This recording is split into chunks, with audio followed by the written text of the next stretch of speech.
최근에 그 노인들의 이 생각이 이 과거와 많이 달라지고 있다고 합니다. 두 가지만 보면, 하나는 이 부모의 유산을 자식에게 물려주지 않고 이 본인을 위해서 사용하겠다는 분들이 많아지고 있다고 합니다. 이 과거에는 부모가 살 날이 많이 남아 있어도 이 자식들에게 이 부모의 재산 상당 부분을 물려줬는데, 요즘은 죽기 전까지 물려주지 않든지 일부만 물려주고 부모가 여생을 즐기는데, 또 그 여생을 누리는데 사용을 이제 많이 한다고 합니다. 다른 하나는 이 노인들이 자녀와 함께 살고 싶어하지 않는다는 거예요. 이 과거에는 자녀가 이제 연로한 부모님을 모시는 게 이제 당연시 되었고, 또 부모들이 이 자식들과 이제 사는 것을, 함께 사는 것을 더 원했는데, 요즘은 부모가 원치 않는다는 겁니다. 이유들이 이제 다양할 수 있는데, 손자들을 돌봐야 하거나, 또 집안일을 대신해야 하거나, 또 부모의 재산을 이제 자식들을 위해서 사용해야 되는 경우가 있기 때문입니다. 그동안 우리 사회는 이제 부모들이 자식이 이제 어렸을 때 이제 뿐만 아니라 자식이 결혼한 이후에도 맹목적에 가깝게 희생하고 헌신했지만, 이제 부모들 입장에서는 이제 그렇게 해도 아무 소용이 없다, 이런 생각이 보편화되고 있다는 겁니다. 이제 부모들은 이제 자식에게 효도 이런 거 이제 필요 없고, 더 이상 부모에게 피해를 주지 않으면 좋겠다, 좋겠고, 지금이라도 남은 인생을 부모 자신을 위해서 살고 싶다는 겁니다. 모든 부모들이 이렇게 생각하는 것은 아니지만, 이런 생각이 점점 보편화되고 있습니다. 이제 부모와 자녀 관계가 냉정하고 계산적인 그런 식으로 점점 돼가고 있지 않나 하는 생각이 이제 듭니다. 근데 하나님은 이 자녀들에게 부모를 공경하라 이렇게 하시고, 또 부모들은 자녀들을 노엽게 하지 말고 말씀으로 양육하라고 하십니다. 그런데 현실적으로 자녀들이 부모를 공경하는 게 쉽지 않을 수 있습니다. 5월이 되면 어버이날, 어린이날이 이제 기다리고 있는데, 낀 세대들 4, 5, 60대 청년들은 지금부터 큰 부담이 생길 수 있습니다. 십계명은 크게 두 부분으로 나눌 수 있는데, 첫 번째부터 네 번째 계명까지는 하나님과 사람들의 관계에 대한 것이고, 5계명부터 이제 10계명까지는 이 사람들과의 관계에 대한 계명입니다. 이 두 부분은 분리되어 있는 것이 아니라 연결이 되어 있고 하나라고 할 수 있어요. 사람들이 하나님과 바른 관계에 있다는 것이 사랑과의 어떤 관계에서 나타나야 한다는 겁니다. 하나님께 바른 예배를 드렸다면 사람들과의 관계에서 사랑과 섬김으로 나타나야 한다는 거죠. 하나님을 전심으로 사랑한다면 이웃을 내 몸처럼 사랑하는 것으로 나타나야 한다는 겁니다. 이게 이제 십계명을 주신 이제 목적입니다. 이 시간에는 그 십계명의 이제 두 번째 부분인 이 사랑과의 관계에 대한 계명들을 살펴보려고 합니다. 5계명에서 이제 10계명인데, 이 다섯 번째 계명인 이 부모를 공경하라 계명만 긍정적으로 되어 있고, 나머지 계명들은 다 부정적으로 되어 있습니다. 이 살인하지 말라, 간음하지 말라, 도둑질하지 말라, 이 거짓 증거하지 말라, 탐심하지 말라, 이렇게 부정적으로 뭐 하지 말라 식으로 되어 있습니다. 이 생명과 관계되는 경고 문구들은 뭐뭐 하지 말라 하는 식으로 대부분 부정적인 문구로 되어 있습니다. 들어가지 마시오, 또 수영하지 마시오, 만지지 마시오, 이렇게 부정적인 문구로 이제 되어 있죠. 의사가 이 중병에 걸린 환자들을 상담하면서 뭐뭐 하지 말라 하는 말을 많이 하는 것과 가서 뭐 먹지 말라, 뭐 하지 말라, 이렇게 부정적인 문구를 많이 이제 합니다. 이 부정적인 문구가 듣기에는 불편하지만 효과가 커요. 아, 뭐 하지 말라는구나, 이렇게 좀 듣기는 싫어요. 근데 효과는 이제 큽니다. 사람과의 관계에서 지켜야 될 이제 6개의 계명을 이제 보면 옳은 말이고 당연히 지켜야 할 것들이라는 생각이 들어요. 그러니까 5계명부터 10계명까지 이렇게 보면 당연히 지켜야 되고 다 옳은 말이라 이렇게 생각이 들어요. 그러니까 지나가는 사람에게 이 5계명부터 10가지 계명을 이렇게 하면서 이거 이렇게 다 지켜야 되지 않습니까? 하면 이게 당연하지. 도둑질하지 말고 간음하지 말고 또 거짓말하지 말고 당연히 지켜야 된다고 그렇게 이제 대답을 이제 할 겁니다. 믿는 사람들은 더더욱 이제 잘 지킬 것으로 이제 생각이 되어서 걱정하지 않아도 될 것 같아요. 아니, 믿지 않는 사람들이 볼 때도 당연히 지켜야 되는 건데 믿는 사람은 더더욱 당연히 지켜야 되는 거라고 생각을 이제 하게 됩니다. 그런데 하나님께서 십계명을 이제 말씀하시면서 이 계명을 잘 지키도록 신경을 써서 아주 강조해서 말씀하고 있는 걸 볼 수 있습니다. 부모를 공경하라는 계명에는 큰 축복을 약속을 하고 있고, 나머지 5개의 계명들은 부정적인 문구를 사용해서 간단하고 단호하게 명령형으로 절대 잊지 않도록 그렇게 하고 있습니다. 당연하고 옳은 계명이기 때문에 다 지킬 것 같아요. 그렇지 않다는 거예요. 그렇지 않습니다. 왜냐하면 이 사람들 안에 정욕과 욕심과 교만이 깊이 뿌리를 내리고 있기 때문입니다. 물론 겉으로 드러나게 불효나 살인이나 또 간음이나 도둑질은 하지 않을 수 있습니다. 그런데 이 5계명에서 이제 그 10번째 계명의 진정한 목적은 이웃을 내 몸처럼 사랑하라는 것인데 그렇게는 잘 못해요. 그러니까 진짜 뭐 살인, 도둑질, 뭐 간음 드러내놓고는 안 할 수 있어요. 근데 이 그 5번째부터 10번째 계명의 진정한 목적은 이웃을 내 몸처럼 사랑하라는 거예요. 근데 그렇게 진정으로 이렇게 다 이렇게 하는 건 너무 어려울 수 있다는 거죠. 그렇게 사람들이 잘 못한다는 겁니다. 이 시간에는 5계명인 이제 부모를 이제 공경하라 하는 것과 그 6계명인 살인하지 말라 하는 계명을 이제 살펴보려고 하는데, 누구를 죽이거나 폭력을 행한 적은 없기 때문에 살인하지 말라는 계명은 잘 지키고 있다 이렇게 볼 수 없다는 거예요. 나는 살인 안 했어. 누구를 막 주먹으로 패지 않았어. 그래서 나는 이 살인하지 말라는 계명을 잘 지키고 있다. 이렇게 그거 안 했다고 해서 그걸 지키고 있다고 볼 수가 없고, 부모에게 용돈을 드리고 또 한 번씩 찾아뵙는다고 해서 부모를 공경하고 있다고 볼 수 없다는 거예요. 그거 하기 때문에 나 부모 공경한다 이렇게 볼 수 없다는 겁니다. 이 2계명을 통해서 어떻게 하는 것이 이웃을 내 몸처럼 사랑하는 것인가 하는 것을 깨닫고 이 계명의 참된 그 목적을 잘 행하는 성도들이 되시기 바랍니다. 먼저 5계명인 부모를 공경하라는 계명입니다. 부모를 공경하라 할 때 이 공경하라 하는 단어의 히브리어 단어가 카베드인데 하나님께만 사용하는 단어입니다.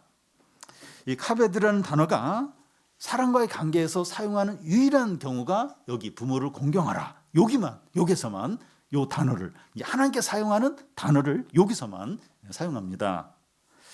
그래서 부모를 공경하라고 할 때 하나님을 공경하듯이 공경하라는 겁니다. 이것이 왜 중요한가 하면 이 부모를 공경하지 않는 자는 눈에 보이지 않는 하나님을 공경할 수 없다는 겁니다. 아니, 부모도 공경하지 않으면서 어떻게 눈에 보이지 않는 하나님을 공경한다는 것은 불가능하다는 거죠. 이 공경한다고 하는 것은 기꺼이 제한받고 통제받는 그런 의미가 이제 있습니다. 우리 안에는 정욕과 욕심과 교만이 뿌리를 내리고 있는데 하나님은 보이지 않기 때문에 부모에게 통제받고 잔소리를 들으면서 자녀들이 덜 타락하게 된다는 겁니다. 그러니까 자녀들이 우리는 자꾸 욕심으로 이렇게 그렇게 행하게 돼요. 근데 막 부모가 막 잔소리를 하는 거예요, 잔소리를. 그러면서 그게 어느 정도 통제를 한다는 거예요. 그래서 부모를 공경한다는 의미는 이렇게 부모를 공경하게 되면 덜 타락하게 되고 덜 죄짓게 된다는 거죠. 그러면 이 부모를 공경한다는 것이 어떻게 하는 건지 3가지로 생각을 해보겠습니다. 첫 번째는 부모를 존경하는 겁니다. 여기 존경한다고 하는 것은 경외한다는 의미입니다. 레위기 19장 2절 3절에 보면 너희는 거룩하라 이는 나 여호와 하나님이 거룩함이라 너희 각 사람은 부모를 경외하라. 이 부모를 경외하는 것이 이 하나님처럼 거룩해지는 길이라는 겁니다. 자녀가 부모를 존경하는 것 이상으로 경외해야 하는 이유는 부모를 통해서 하나님의 말씀을 배우고 신앙을 가질 수 있기 때문입니다. 자녀는 부모의 가르침과 삶을 통해서 하나님을 인격적으로 배우게 됩니다. 자녀는 이제 부모를 이제 존경하는 것 이상으로 하나님을 경외해야 부모로부터 하나님을 배우게 돼요. 자녀가 부모 외에 다른 사람을 통해서 신앙을 배울 수도 있는데 이건 이제 예외적인 경우. 그러니까 우리 장년들 같은 경우 이제 부모님이 신앙이 없어요. 그래서 이제 커서 이제 예수님 믿고 이제 신앙생활을 하는 이제 분들이 많이 있는데 그 예외적인 경우고, 이제 정상적인 대부분의 경우는 부모를 통해서 이제 하나님을 이제 배우고 신앙을 갖게 이제 되는 겁니다. 부모가 자녀에게 모든 것을 맞추어 주면서 이 자녀를 우상처럼 대하면 자녀가 부모를 경외할 수 없습니다. 그러니까 많은 가정들이 그래요. 가정들이. 그러니까 이 자녀가 하나 둘이니까 거기 다 맞춰요. 우상처럼. 그런 자녀는 부모를 경외하는 게 어렵습니다. 부모가 자녀를 많이 사랑하는 게 이게 문제가 아니라 이 자녀가 부모를 경외하도록 이제 배우지 못하는 겁니다. 그렇게 가르쳐야 되는데 그게 못 가르치는 겁니다. 부모가 자녀를 경외하면 나중에라도 자녀도 부모를 경외하면서 하나님을 믿게 됩니다. 그러니까 거기에 어떤 근본적인 그 원인을 보면 이제 부모가 하나님을 이렇게 경외하지 못하는 거예요.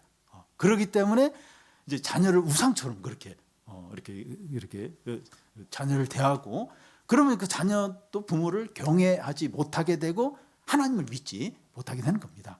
그러니까 부모가 진짜 하나님을 경외하면 자녀도 부모를 경외하면서 하나님을 알게 되고 믿게 된다는 겁니다. 부모가 자녀를 잘 해주는 것만으로는 자녀가 신앙을 가질 수가 없습니다. 참 이게 좀 아이러니인데, 이게 잘해주기만 한다는 건 어떤 면에서 우상처럼 자녀를 대한다는, 이러면 이제 자녀가 부모를 경외하지 못하게 돼요. 그러면서 하나님도 알지 못하고 믿지 못하게 이제 된다는 겁니다. 두 번째는 이 부모에게 순종을 하는 겁니다. 부모가 인격적이고 신앙이 좋고 믿음의 삶을 산다면 이 자녀가 순종하기가 쉬울 거예요. 그런데 대부분의 부모는 이제 자녀가 볼 때 인격적이지 않고 신앙도 좋지 않고 세상적일 수 있습니다. 자녀가 볼 때 부모가 교회에 있을 때하고 집에 있을 때하고 다른 모습을 이제 볼 수 있습니다. 부모들이 불완전한데도 이 자녀는 순종을 해야 됩니까? 여기 보면 단서가 없이 부모를 공경하라고 말씀하고 있어요. 부모가 불완전하고 신앙이 좋은 편도 아니고 신뢰가 가지 않더라도 이 부모의 말에 순종하라는 겁니다. 단 에베소서 말씀처럼 주 안에서 부모를 공경하라 이렇게 되어 있어요. 무슨 말인가 하면 부모가 이 하나님의 말씀과 반대되는 것이나 거짓된 것이나 욕심스러운 것을 하라고 할 때 순종하지 않을 수 있습니다. 부모님이 이제 이렇게 이제 하라고 하시는데 하나님의 말씀과도 맞지 않고 신앙 양심에서도 거스릴 때는 죄송합니다만 제가 이렇게 순종할 수 없습니다. 이렇게 이제 이야기를 이제 하는 겁니다. 자녀가 뭐 소리를 지르고 화를 내고 문을 확 닫고 자기 방으로 들어가고 그러면 안 돼요. 우리 부모님은 뭐 믿음이 없어, 뭐 세상적이야 이러면서 막 화를 내고 이제 이건 아니라는 거예요. 이렇게 부모님 불안정하고 막 그래도 이렇게 좀 이건 하나님 뜻이 아니어서 제가 순종할 수 없습니다. 죄송합니다. 이렇게. 근데 그렇게 한 자녀는 거의 없어요. 그냥 뭐 이렇게 짜증 내고 그러지. 근데 그렇게 하라는 거예요. 죄송합니다만 이렇게 그렇게 할 수 없습니다. 이렇게 하라는 겁니다. 나이 드신 부모님이 자녀에게 이제 거짓말을 하라고 한다거나 불법적인 일인데 꼭 해야 된다고 이렇게 말씀할 때 자식 입장에서는 너무나 힘들 수 있습니다. 그러니까 그 나이 드신 부모님은 그걸 거절하면 너무 이제 이렇게 힘들어하시는 거예요. 그걸 자식이 알아요. 이게 분명히 불법이에요. 근데 막 하라는 거예요. 그리고 막 거짓말을 하라고 막 자식의 이렇게 요구를 하실 때가 있어요. 그럴 때 이제 자식은 너무나도 힘들어요. 이게 아닌데 이걸 거절하면 부모님은 너무나 가지고 힘들어하시는 거예요. 그러니까 자식 입장에서는 부모님이 그런 요구를 할 때 너무나도 이제 괴롭게 됩니다. 그럴 때 아버님, 어머님 너무 죄송한데요. 제가 무엇이든지 다 할 수 있지만 이것은 아니라고 생각합니다. 근데 이렇게 하는 것이 절대 현실에서 너무나도 이제 힘든 일입니다. 그렇지만 아닌 것은 아니라고 거부하는 것이 부모를 공경하는 겁니다. 세 번째는 이제 나이 드신 부모를 이제 돌보라는 겁니다. 노노 돌봄이라고 노인인 자식이 더 노인인 부모를 돌보는 것을 말하는데, 일본은 더 오래전부터 이제 이런 일이 이제 이루어졌고 우리 사회도 점점 그렇게 되고 있습니다. 우리 교인들 중에서도 본인도 이제 노인이 되어 가는데 이제 더 노인인 이제 부모님을 돌보는 분들이 이제 있습니다. 노노 돌봄은 우리 사회의 큰 문제이기도 하고 우리가 현재 겪고 있는 어려움입니다. 긴 전쟁에 애국자가 없고 긴 간병에 효자가 없다는 말이 있습니다. 늙고 병든 부모님을 장기간 돌보는 것이 효도 이상으로 힘든 일이라는 거죠. 나이 드신 부모님을 이제 돌보는 것은 세 가지 의미가 이제 있습니다. 이 첫 번째는 경제적인 필요를 이제 채워드리는 거죠. 이 자식들도 먹고 살기 힘든데 부모님의 필요까지 채워드리는 것이 쉽지 않을 수 있습니다. 두 번째는 이제 건강을 돌봐드리는 것을 말하는데, 늙으면 몸이 여러 곳이 아프고 병들게 되죠. 한 곳이 아파서 병원에 모시고 가서 치료를 받으면 다른 곳이 아프시고 또 넘어지시면서 또 이렇게 다치시기도 하고 계속 병원에 모시고 다녀야 되는데 자식 입장에서 지칠 수 있습니다. 세 번째는 외롭지 않도록 돌봐드리는 겁니다. 앞에 두 가지는 눈에 보이는 것이기 때문에 챙겨 드릴 수 있지만 외롭지 않도록 돌보는 것은 소홀히 할 수가 있습니다. 경제적인 거, 아프면 병원에 모시고 가는 거, 이건 눈에 보이니까 이제 이렇게 그때그때 할 수 있어요. 근데 이게 외롭지 않도록 돌봐드리는 것은 눈에 잘 안 보이니까 소홀히 하기가 쉽습니다. 그런데 이제 이런 돌봄, 이렇게 외롭지 않도록 돌봐드리는 이런 것은 돈이 적게 들지만 제일 어려울 수 있습니다. 이 마음으로 해야 하는데 마음이 내키지 않을 수 있어요. 이제 전화를 한다거나 이제 이렇게 다른 일이 없어도 뭐 찾아뵙거나 이제 이건 돈은 별로 들지 않는 건데 이게 마음으로 해야 되는데 이게 사실은 제일 어려울 수 이제 있습니다. 노인들에게 우울증이 많은데 그 원인이 외로움인 경우가 많습니다. 이제 독거노인, 이제 혼자 사는 노인들이 이제 많이 계시는데 대부분 식사를 이제 혼자 하시는 거예요. 혼자 이제 모든 걸 이제 하시는 겁니다. 너무 이제 많이 외로우시죠. 노인들에게 돈이 없거나 몸이 아픈 것보다도 외로움이 가장 큰 고통일 수 있습니다. 노인들을 돌보는 문제는 우리 모든 청년들에게 다 해당이 되는데 어떻게 해야 됩니까?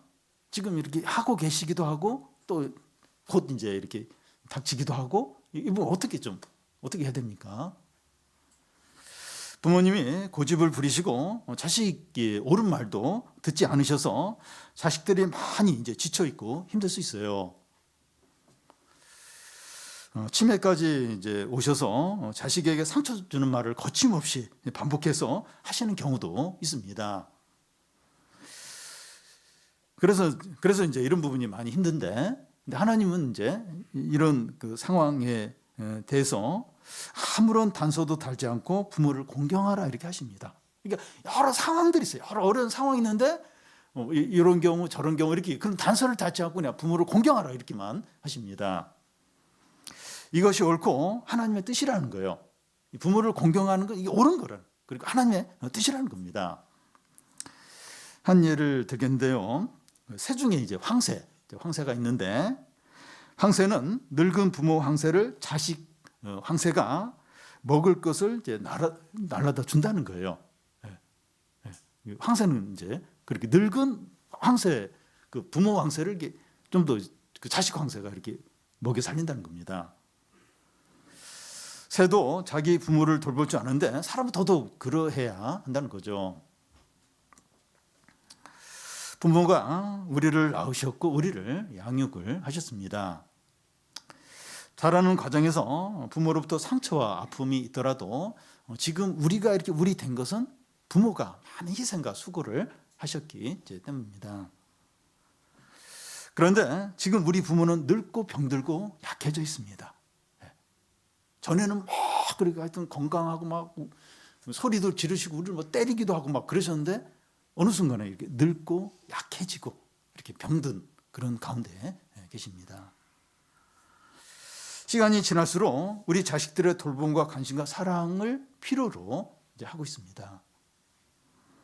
그런데 우리는 우리 자녀들에게는 사랑과 관심이 가지만 우리 부모에게는 솔직히 덜 사랑과 관심이 가는 거예요.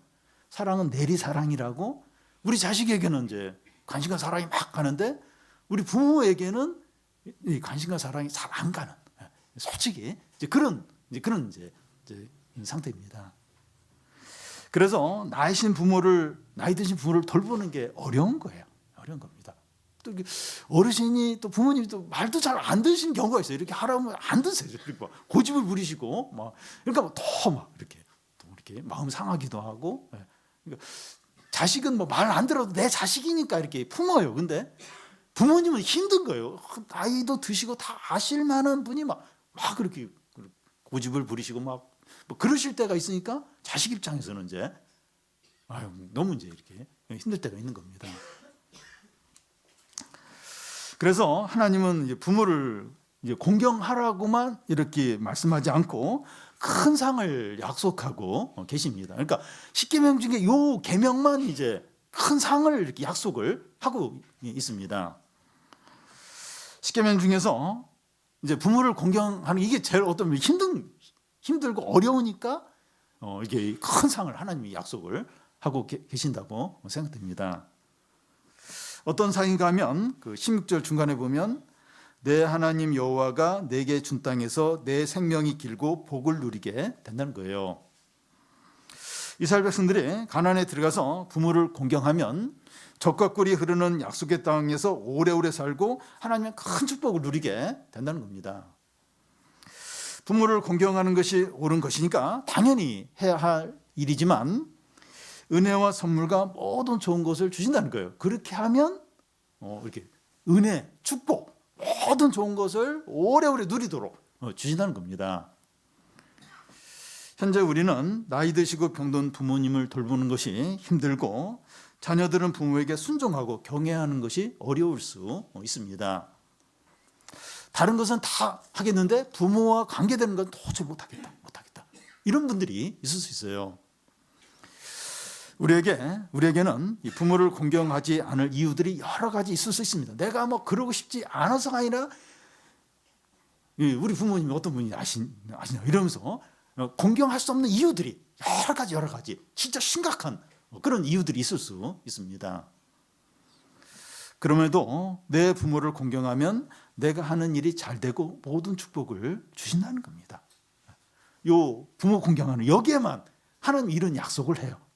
여러 사정들이 있겠지만 부모를 공경하면 이런 축복들, 이런 은혜들 주겠다 이렇게 하십니다. 대학 입시나 취업 문제나 사업이나 결혼 문제나 우리가 하는 모든 일에 하나님의 축복과 은혜와 선물이 있다는 겁니다. 하는 일이 형통하게 하시겠다는 거예요. 우리가 하나님의 축복과 은혜와 인도를 계속 받는 비결은 이 부모를 존경하고 순종하고 보살피는 겁니다. 다음은 그 6번째 계명인 살인하지 말라 하는 겁니다. 이 살인하지 말라 하시는 이유는 사람은 하나님의 형상을 가진 존재이기 때문입니다. 그래서 이 사람을 죽이는 것은 하나님의 영광과 존귀를 파괴하는 큰 죄가 됩니다. 하나님만이 생명을 주시기도 하고 생명을 가져가실 수 있는 거죠. 그런데 사람이 다른 사람의 생명을 빼앗아 가는 것은 하나님의 주권을 침해하는 큰 죄가 되는 거예요. 생명은 하나님만이 주시고 하나님이 가져가실 수 있어요. 근데 사람이 그 생명을 이제 가져가는 건 그건 하나님의 주권을 침해하는 것이 됩니다. 근데 여기서 조금 생각해 봐야 될, 그러면 모든 어떤 이렇게 살인은 금지하는 거냐? 그건 아니에요. 그러니까 그 어떤 법적으로 사회 어떤 공익을 해치고 이제 그런 경우에는 이제 그 뭐 사형 이런 부분을 할 수가 이제 있는 거죠. 그러니까 사형 부분은 여기서 이렇게 해당되는 게 아닙니다.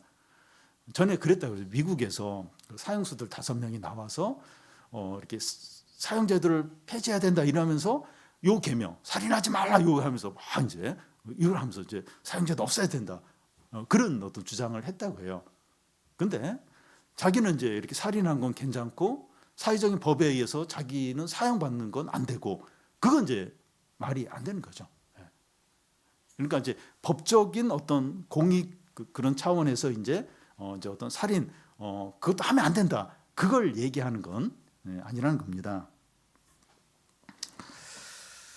요즘 연예인이나 가수가 연이어 자살하고, 또 우리나라의 자살률이 세계에서 가장 높은 그런 나라 가운데 하나인데, 자살은 자기 생명을 스스로 빼앗는 거기 때문에 큰 죄가 됩니다.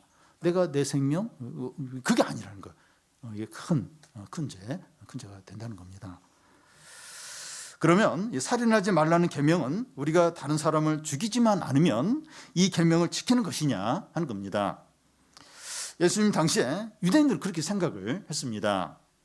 그런데 예수님은 살인하지 말라는 계명의 참된 의미가 뭔가 하는 것을 이렇게 보여주십니다.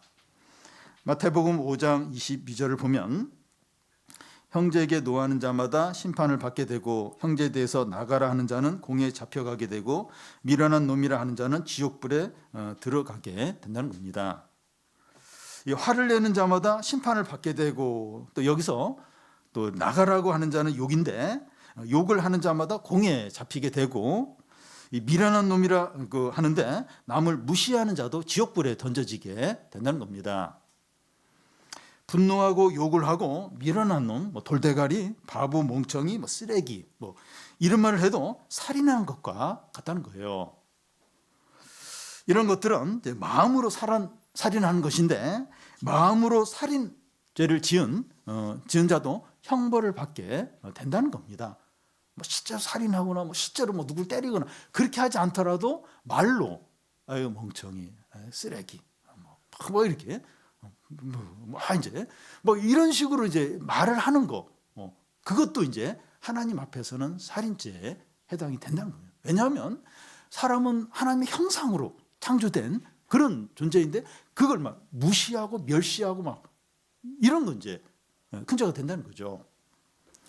요한일서 3장 15절에도 같은 말씀이 나오는데, 그 형제를 미워하는 자마다 살인한 자라고 이렇게 합니다.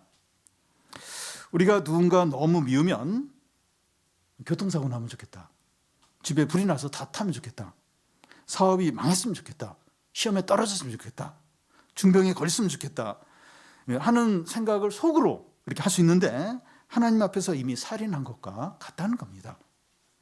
그런 생각을 하면 안 되는데 그런 생각이 들 때가 있어요. 너무 미우면 그런 생각이 들 때가 있어요. 그게 하나님 앞에서 살인죄가 된다는 겁니다.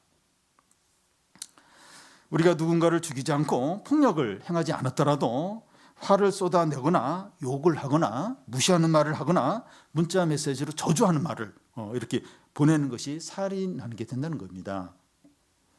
실제로 이런 말을 듣거나 이런 문자 메시지를 받고 정서적으로 큰 고통을 겪고 극단적인 선택을 하는 사람들도 실제로 있잖아요. 그래서 우리는 아무 생각 없이 쏟아놓는 말로 이 다른 사람을 얼마든지 쓰러뜨리고 죽일 수 있다는 것을 잊지 않아야 됩니다. 그러니까 나도 그러고 싶어서가 아니라 너무 화가 나니까 그리고 또 그렇게 하고 나면 속이 시원해요. 또 그렇게 해야 또 우울증도 안 걸리고, 이제 자기는 우울증 안 걸릴지 몰라요. 근데 그런 말을 듣고 사람들이 독화살을 맞는 거예요. 가슴에 팍 맞는 그 말이. 자기가 시원하고 이렇게 자기는 쌓인 게 없고 나는 뒤끝이 없다. 그렇게 쏟아놓은 말로 엄청 많은 사람들이 상처를 받는 나는 뒤끝이 없. 나는 뒤끝이 없네. 그 굉장히 이기적인 겁니다. 그러니까 그냥 이렇게 생각 없이 쏟아놓는 말, 그냥 무시하는 말, 이렇게 농담으로 하는데 사람의 인격을 이렇게 짓밟는 그런 말, 그럼 하면 안 돼요. 하나님 앞에서는 그게 살인죄에 해당돼요. 그게 큰 중범죄에 해당이 된다는 겁니다. 그러면 이 살인하지 말라는 계명의 진정한 의도는 무엇입니까? 한 사람의 생명과 영혼이 얼마나 소중한 줄 알고 최선을 다해서 보호해주고 사랑하라는 겁니다. 이웃을 내 몸처럼 사랑하라는 겁니다. 그러니까 나는 뭐 욕을 안 했어. 나는 뭐 무시를 안 했어. 그것도 참 귀한 일입니다. 근데 이렇게 말이 이렇게 사람을 진짜 좀 세워주고 축복하는 그런 말을 이제 하는 겁니다. 그러니까 이웃을 내 몸처럼 사랑하고 아끼고 이제 세워주는 겁니다. 여러분, 그 농담이더라도 약간 기분을 이렇게 나쁘게 만들고 약간 무시하는 농담이 있고, 농담인데 이렇게 사람을 이렇게 격려하고 세워주는 그런 농담이 있습니다. 그러니까 후자의 농담도 그 후자에 이렇게 하라는 거예요. 아유, 장난인데 뭐 그 악이 없는 그런 농담인데 사람이 약간 기분 나쁘게 하는 거예요. 기분하고 무시하는 이제 뻔히 무시하는. 그 얘기를 듣고 나서 가만히 생각하면서 기분이 나쁜 거예요. 기분이.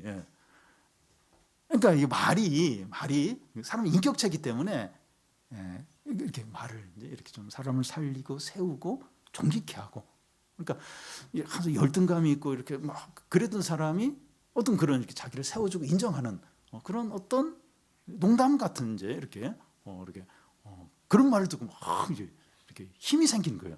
혼자 있을 때 자꾸 그 생각하면서 기분이 좋고 막 웃음이 나오고. 그러니까 말이라도 이렇게 태도라도 그렇게 이제 하라는 겁니다.